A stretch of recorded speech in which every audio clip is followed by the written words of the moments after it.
ముఖాముఖి కార్యక్రమానికి స్వాగతం. ఈ వారం మా అతిథి వైసీపీ నేత మాజీ ఎమ్మెల్యే కర్రీ సీతారాం. నమస్కారం కర్రీ సీతారాం గారు. నమస్తే సార్. మీతో ముఖాముఖి మొదలుపెట్టే ముందు మీ పొలిటికల్ జర్నీపై ఓ స్మాల్ స్టోరీ. కర్రీ సీతారాం మాజీ ఎమ్మెల్యే, కేర్ ఆఫ్ విశాఖ జిల్లా భీమిలి.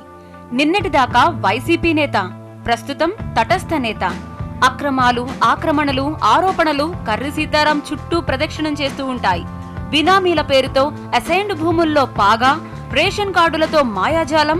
ఒక్కటేమిటి, సీతారాంను జీవితాంతం వెంటాడే ఆరోపణలు ఎన్నో ఉన్నాయి. నిన్నటిదాకా వైసీపీ గురించి ఎంతో పొగిడిన ఈ నేత రాత్రికి రాత్రి ప్లేటు ఫిరాయించారు. ఎందుకో ఈ ముఖాముఖిలో అడిగి తెలుసుకుందాం. ఇప్పుడు కర్రీ సీతారాం అంతరంగాన్ని ఆవిష్కరిద్దాం. సీతారాం గారు, మీరు వైసీపీ వీడడానికి కారణం ఏంటని అడిగితే, 2014లో గంటా శ్రీనివాసు ఇప్పుడు మన రాష్ట్ర మంత్రి వర్యులు. ఆయన చాలా గట్టి క్యాండిడేట్. ఆయన మీద పోటీ చేయడం అంటే చాలామంది భయపడ్డారు. అలాంటిది నేను వైఎస్ఆర్ పార్టీ తరఫున గంటా శ్రీనివాస్ గారి మీద నిలబడి 86,500 ఓట్లు తెచ్చుకున్నాను. నేను తెచ్చుకొని ఓడిపోవడం జరిగింది. సుమారు ఆర్థికంగా కానీ వేరే విధంగా కానీ చాలా నష్టపోయాను నేను. నా ప్రశ్నకు సమాధానం మీరు సూటికి చెప్పట్లేదు, చరిత్ర చెప్పుకుని వస్తున్నారు. చెప్పండి సార్. ఇప్పుడు ఎందుకు మీరు రాజీనామా చేయాల్సి వచ్చింది? ఇప్పుడు రెండో కోఆర్డినేటర్గా మన పార్లమెంట్లో 7 నియోజకవర్గాలు ఉన్నాయి. విశాఖపట్నం పార్లమెంట్లో ఈ 7 నియోజకవర్గాల్లో తప్పించి ఒక భీముల్లోనే రెండో అదనపు కోఆర్డినేటర్గా వేయడం జరిగింది. అది నా దృష్టిలో పెట్టడం కానీ, అలాగే ఇక్కడ జిల్లాలో ఉన్న పెద్దలు చెప్పడం కానీ జరగలేదు. అందుకని బాధ కలిగి నేను జగన్ గారిని కలవడం జరిగింది. సీతారాం గారు, ఈ మాట అన్నందుకు మీరు వేరే రకంగా భావించకూడదు. చెప్పండి సార్. మీది పచ్చి అవకాశవాద రాజకీయం అంటారు. అది చాలా పొరపాటు సార్. సరిగ్గా ఏడాది కిందట మీరు భీమిలిలో సమావేశం జరిగినప్పుడు అన్న మాటలు ఒకసారి వింటారా? చెప్పండి. మీరు ఒకసారి వింటానంటే మీకు చూపిస్తాను. చెప్పండి. నేను పదవులు కాదు, పార్టీ కట్టుబడి ఉంటాను అన్న మాటలు మీరు. Okay sir. ఏ పనున్నా కూడా చేసిన వ్యక్తి వారు భర్త శక్తి బాబు గారు. వారు రెండో వ్యక్తి దామాన ప్రసాద్ వెంకటరావు గారు. మీ విలేకరులు కదండి, అందుకని మీరు వెళ్ళిపోతున్నారని అని చెప్పి అడగడం జరిగింది ఈ రోజున. వాళ్ళే కాదు, చాలా మందికి ఆ అనుమానం ఉంది. నేను ప్రెసిడెంట్గా ఉన్నప్పుడే కళా వెంకటరావు గారు నాకు విలేకరులు, ఇప్పుడు కాదు. ఆ రోజునే నన్ను పిలిచారు రమ్మని. ఆ రోజున కూడా నేను తెలుగుదేశంలోకి వెళ్ళే పరిస్థితి లేదు, ఎన్నడూ ఎలానని సభముఖంగా మనం చేసుకుంటున్నాను. అంటే ఆ రోజు అన్న మాటలు, నాకు పదవులు ముఖ్యం కాదు, పార్టీ ముఖ్యం అన్నారు. ఇప్పుడు రెండో కోఆర్డినేట్ పెట్టంగానే మీరు బాధ కలిగి బయటకు వెళ్ళిపోయారు. బాధ కలిగిందంటే నాకు చెప్పి చేస్తే బాధ ఉండదండి. నేనే కాదు, ఏ కోఆర్డినేటర్కైనా రెండో కోఆర్డినేటర్ వేసినప్పుడు పిలిచి, మన అధ్యక్షుల వారు జగన్ గారు పిలిచి నేను రెండో కోఆర్డినేటర్గా వేస్తున్నాను, ఇద్దరు కలిసి పనిచేయండి అని ఒక్క మాట నాకు చెప్తే ఈరోజు ఇంతవరకు రాదు. ఆ గౌరవంతోనే మీకు పార్టీ టికెట్ ఇచ్చారు. అప్పుడు దాకా పనిచేస్తున్న కోరాడ రాజబాబుని కూడా పక్కన పెట్టేసి మీకు పార్టీ టికెట్ ఇచ్చారు. పార్టీ ఈరోజు భీమిలి నియోజకవర్గంలో నిస్తేజంగా మారడానికి కారణము కర్రీ సీతారాం కదా సార్? ఈరోజు నేను ఓడిపోయిన తర్వాత వైఎస్ఆర్ పార్టీలో ఓడిపోయి 3 సంవత్సరాలు అయింది. 3 సంవత్సరాల్లో కూడా పార్టీ నిర్ణయించిన కార్యక్రమాలే కాకుండా ఇక్కడ జిల్లా అధ్యక్షులు అక్కడ 5 కార్యక్రమాలు, పార్టీ కార్యక్రమాలు అయితే నెలలో ఇక్కడ 10 కార్యక్రమాలు పెట్టారు. ఈ 10, 5, 15 కార్యక్రమాలు కూడా దిగ్విజయంగా చేయడం జరిగింది భీమిలిలో. ఈ పాదయాత్ర భీమిలిలో ముగుస్తుంది. వైఎస్ జగన్మోహన్ రెడ్డి దాంట్లో హాజరవుతారంటే ఖర్చు నేను భరించలేను, జనాన్ని నేను పోగు చేయాలని చెప్పి చేతులు ఎత్తడంతో పార్టీ అధ్యక్షుడు రాకుండా మానేసిన మాట వాస్తవం కదా? తప్పండి. పార్టీ 20 కోట్లు ఖర్చు పెట్టాను నేను 2014 ఎన్నికల్లో అని చెప్పి పైసా జేబులో నుంచి తీయని మాట మీరు వాస్తవం కదా? నా ఆస్తులు పోయాయి. అందుకంటే ఉదాహరణ ఏముంది, 2004లో వైఎస్ జగన్మోహన్ రెడ్డి దగ్గర 20 కోట్ల రూపాయలు ఖర్చు పెట్టాలని చెప్పి మీరు కమిటీ అయ్యట్లేదా? కమిట్ అయ్యామో లేదన్నది ఆయనకి నాకు తెలుసండి. నేను ఖర్చు పెట్టానా లేదన్నది కూడా ప్రజలకు తెలుసు, మా కార్యకర్తలకు తెలుసు. నేను ఎన్నో ఆస్తులు పోగొట్టుకున్నాను. ఇప్పుడు దాని వాల్యూ 50-60 కోట్లు ఉందండి ఇప్పుడు ప్రజెంట్ మార్కెట్ ప్రకారం. అలా ఆస్తులు పోగొట్టుకొని నేను ఖర్చు పెట్టాను, ఓడిపోయాను. అది దైవ నిర్ణయం. మీరు ఎన్నికల్లో ఖర్చు పెట్టారు? ఖర్చు పెట్టాను. సొంత డబ్బులు ఖర్చు పెట్టారు? సొంత డబ్బే. ఎవరు పార్టీ డబ్బులు అయితే నాకేం ఇవ్వలేదు. ఎంత ఖర్చు పెట్టారు? అది చెప్పలేని విషయం అండి. అది ఎంత ఖర్చు పెట్టారంటే మేము అనుకూలంగా కొన్ని పరిస్థితులను బట్టి అక్కడ అనుకూలంగా గెలిచే పరిస్థితిని బట్టి ఖర్చు పెట్టడం జరిగింది. వైసీపీ నుంచి మీకు 7 కోట్ల రూపాయలు డబ్బులు వచ్చింది వాస్తవం కదా? నా చేతికి అయితే ₹1 ఇవ్వలేదండి. ఇవ్వమంటే ఎవరిచ్చారో చెప్పమనండి. నాకైతే ఒక చేతికి రూపాయి ఇవ్వలేదు. నా డబ్బులే నేను ఖర్చు పెట్టుకున్నాను. వారు ఏ విధంగా ఖర్చు పెట్టారు అనేది నాకు తెలియదు. అంటే సీతారాం గారు, నా గుండె నిండా వైఎస్ రాజశేఖర రెడ్డి ఉన్నారని చెప్పి మీరు బహిరంగ సమావేశాలు చెప్పారు. ఇప్పుడు ఎందుకు మీకు అదే రాజశేఖర రెడ్డి, అదే జగన్మోహన్ రెడ్డి విలన్గా మారిపోయారు? విలన్ ఏం కాదండి, ఇప్పటికి కూడా నేను ఆయన గౌరవం ఉంది. ఎందుకు, జగన్ గారు రాజశేఖర రెడ్డి గారు కుమారుడు కాబట్టి ఇప్పటికీ నాకు గౌరవమే. కానీ నాకు మనస్తాపం చెంది, మీరు మనస్తాపం చెందిన విషయం ఆయన దృష్టికి తీసుకొని వెళ్ళి అనప కోఆర్డినేటర్గా ఎందుకు వేశారండి? వేస్తే 7 నియోజకవర్గాల్లో వేయండి, తప్పులేదు. ఒక భీములకే ఏం చేశారు, నేనేం తప్పు చేశానని అడిగాను. నేను అడిగితే ఆయన ఒకటే మాట చెప్పారు, మా సర్వేలో నువ్వు డబ్బు ఖర్చు పెట్టలేవు. ఆయన అయితే ఒక 30 కోట్లు 50 కోట్లు ఖర్చు పెడతాడు, అందుకే అదనపు కోఆర్డినేటర్గా ఆయన వేశామని ఆయన చెప్పడం జరిగింది. ఆయన అన్నారండి. దాని రుజువులు సాక్ష్యాలు నేను తీసుకురాలేను. అయినా నేను పర్సనల్గా మాట్లాడుకున్నవి. అంటే ఆయన సర్వే ఏ ప్రామాణికంగా నడిచిందంట? అది ఏ ప్రామాణికంగా నడిచిందో, ఎలా సర్వే చేశారో అయితే నాకైతే తెలియదు. ఆయన ఇప్పుడు కూడా నితీష్ కుమార్ ఎవరైతే ఉన్నారో అక్కడ ముఖ్యమంత్రి అయ్యారు, ఆ సర్వే బృందం వస్తుందట రేపు. వచ్చినప్పుడు ఆ సర్వేలో కూడా ఎవరి దగ్గర డబ్బు ఉంటే వారికే టికెట్ ఇస్తారన్న టైప్లో చెప్పాడు ఆయన. మరి ఈ విధంగా నన్ను ఇండైరెక్ట్గా చెప్పాడు ఆయన, టికెట్ లేదు. అందుకే నాకు మనస్తాపం చెంది నేను పార్టీకి కోఆర్డినేటర్ కూడా రిజైన్ చేయడం జరిగింది. సీతారాం గారు, వైసీపీ నేతలు చెప్తున్న మాట ఏంటంటే 2 ఏళ్లుగా టీడీపీ సంబంధించిన అక్రమాలు ఎండగట్టడంలో సీతారాం ఫెయిల్ అయ్యారని అంటారు. సార్, అక్రమాలు అంటే కొన్ని విధాలుగా ఎవరిని నేను సదాగా విమర్శించాను, పర్సనల్గా విమర్శించాను. సీతారాం గారు, భీమిలిలో ల్యాండ్ సెటిల్మెంట్లు ఎక్కువ జరుగుతున్నాయి. ఆ విషయంలో ఇప్పటి వరకు సీతారాం గొంతెత్తి మాట్లాడలేదు. నేను 2-3 సార్లు గంటా శ్రీనివాసం మీద ప్రెస్ మీట్ పెట్టి చెప్పడం జరిగింది. 600 కోట్లు కుంభకోణం జరిగింది. ఆనందపురం మండలంలో డీఫారాలన్నీ కూడా రైతుల దగ్గర తీసుకొని కుంభకోణాలు చేయడం జరిగింది అని చెప్పడం జరిగింది. జగన్ గారు కూడా ఆలోచించుకోవాలి. మన జయలలిత దగ్గర శశికళ ఎలాగైతే మన్నారగుడి మాఫియా అంటారు దాన్ని, మన తమిళనాడులో మనం చూసాం. అలాగే వైజాగ్లో కూడా వీసారెడ్డి దగ్గర మన్నారగుడి మాఫియా తయారైంది. జగన్ గారి దగ్గర మన్నారగుడి మాఫియా తయారైంది. శశికళ గారిని ఎలాగైతే జైలు పంపించారో ఆ మాఫియా, అదేవిధంగా జగన్ గారి దగ్గర కూడా ఈ మన్నారగుడి మాఫియా జరుగుతుంది.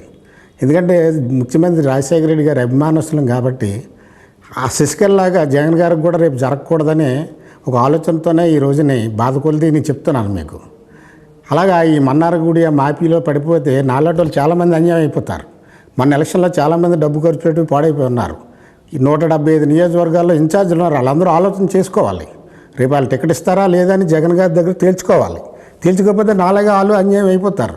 నాకు జరిగిన అన్యాయం రేపు ఇంకొక ఇన్ఛార్జ్ జరగదని నమ్మకం ఏంటి సార్? మీరే చెప్పండి. వాళ్ళు ఆలోచించుకోవాలి. అది వాళ్ళ పర్సనల్ మ్యాటరు. ఇంకా 2 సంవత్సరాల టైం ఉంది. ఈ లోపుని వాళ్ళ డబ్బు పాడు చేసుకోవడం అనేది న్యాయం కాదు.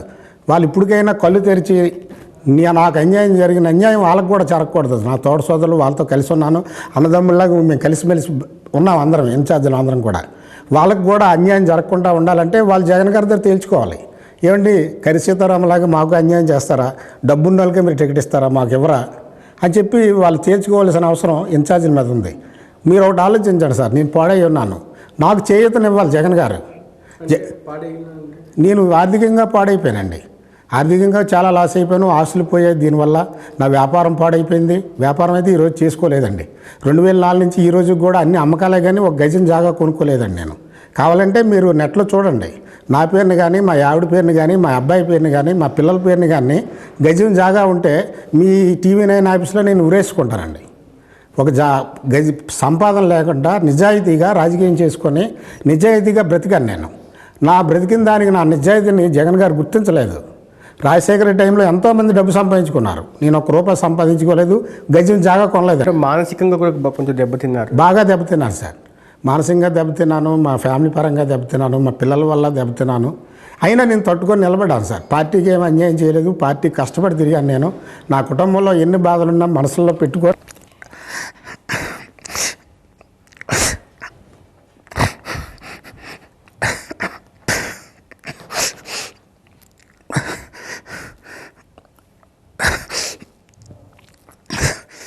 మా కుటుంబం శేషి కూడా వదులుకొని నేను కష్టపడి పనిచేశాను.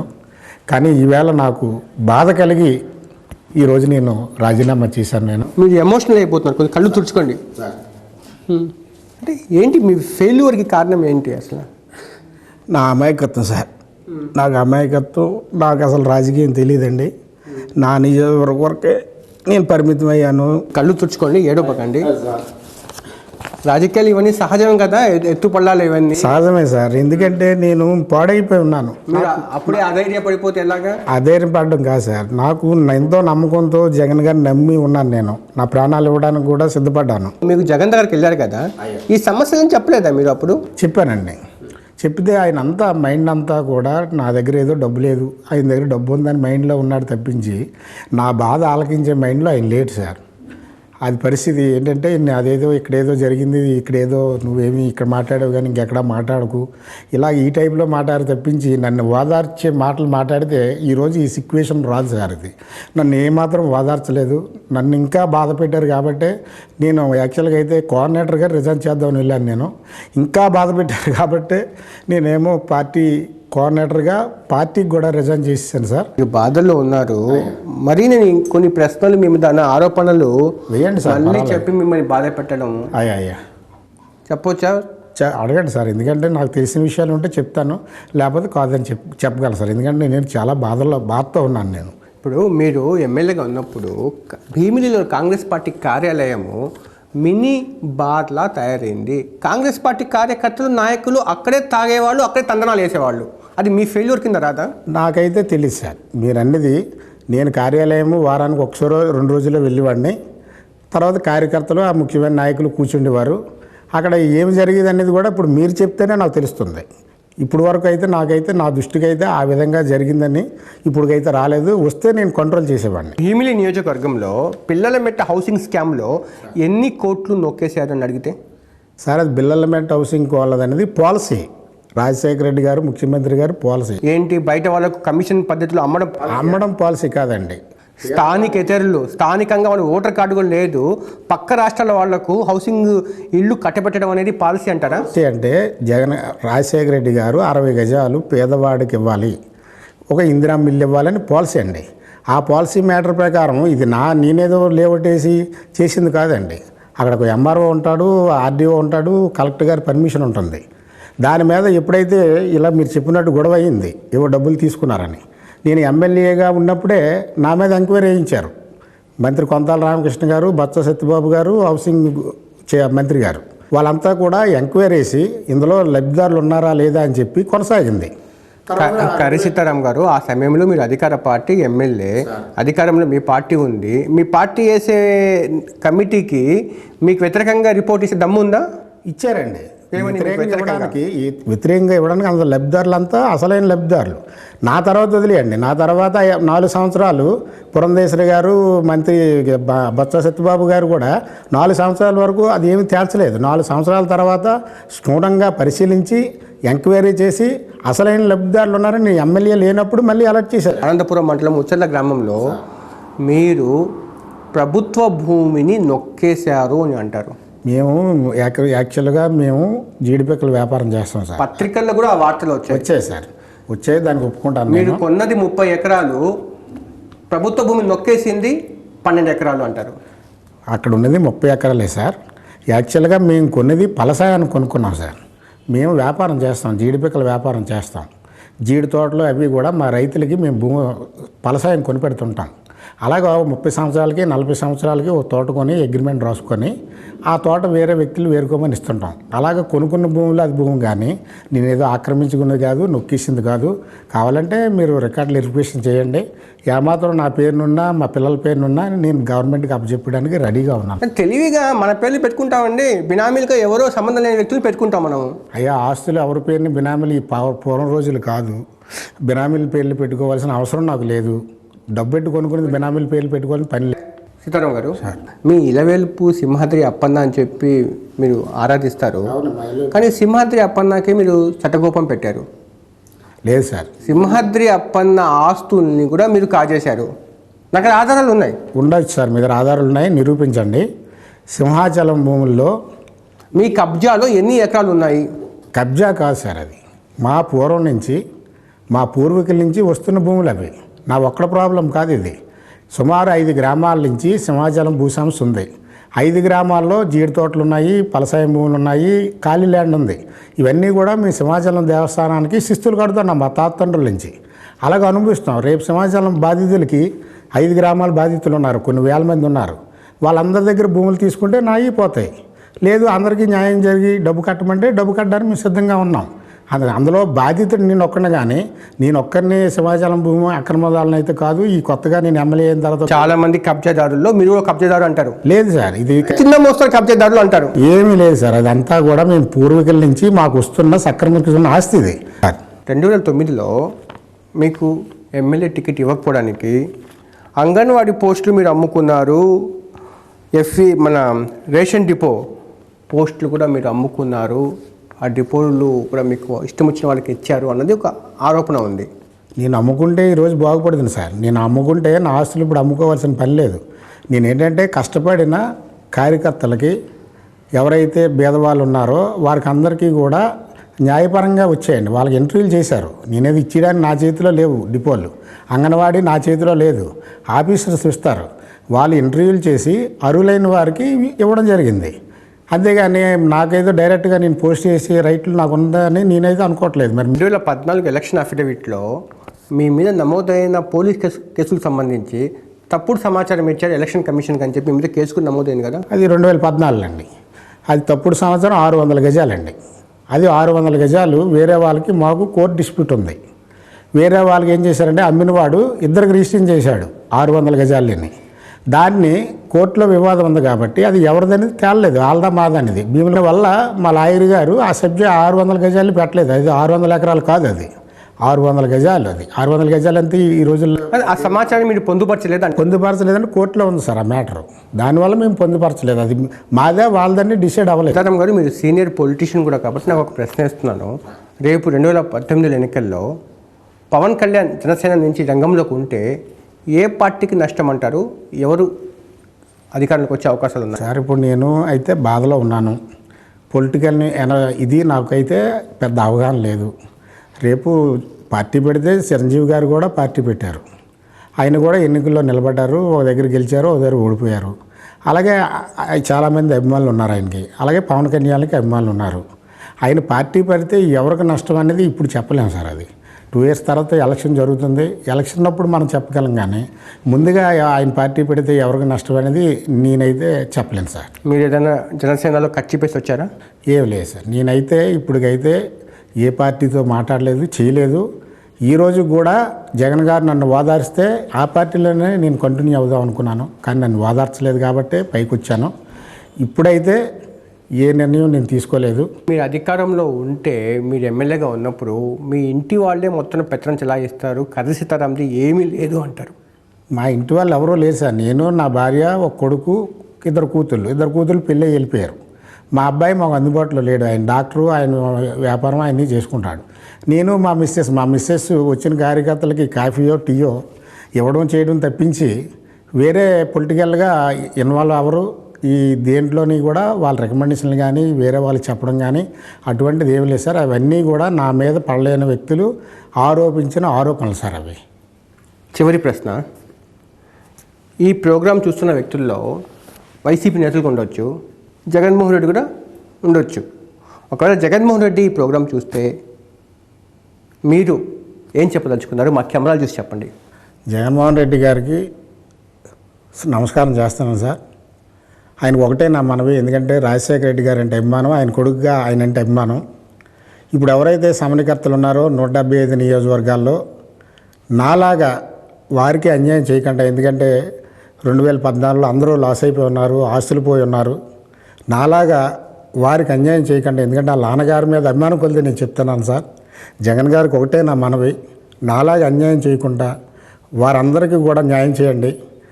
నేను కోరుకునేది అదొకటే. సింహాద్రప్పన్న ఆశీస్సులు నాకున్నాయి. నేను రాజకీయాల్లో కూడా కొనసాగుతాను. రైట్, ధన్యవాదాలు సీతారాం గారు. ఇది కర్రి సీతారాంతో జరిగిన ముఖాముఖి. వచ్చే వారం మరో అతిథితో కలుద్దాం.